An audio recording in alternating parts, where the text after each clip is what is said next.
Ito po kami ngayon sa Sabang Elementary School, Dasmariñas, na inimbitahan natin ng sari-saring organization ng Cavite.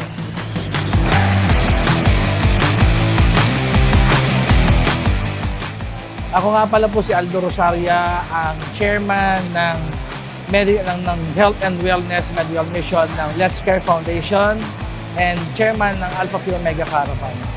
We are doing this for since 1997, 20 years.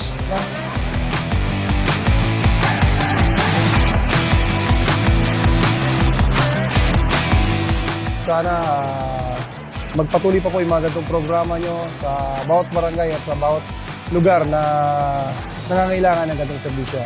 Muli po, maraming salamat po.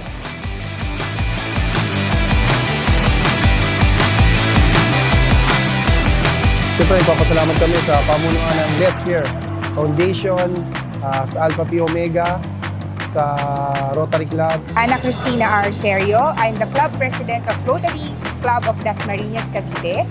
And for this year, we are in the team of the Magic of Rotary.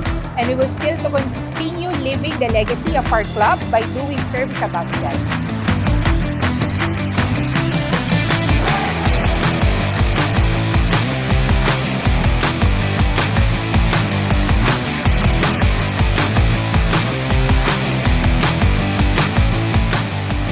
So glad that we're here.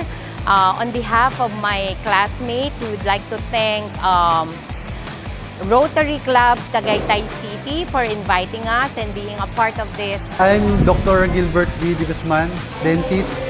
I'm a member of Alpha Phi Omega International Service Fraternity and Sorority, Eta Omega Chapter of University of Perpetual Health, Binyan, Laguna. Hello po, I am Lovely Villar from Rotary Club of Tagaytay City. I would like to thank sa lahat po ng participants sa dental and medical mission for today. Maraming salamat po.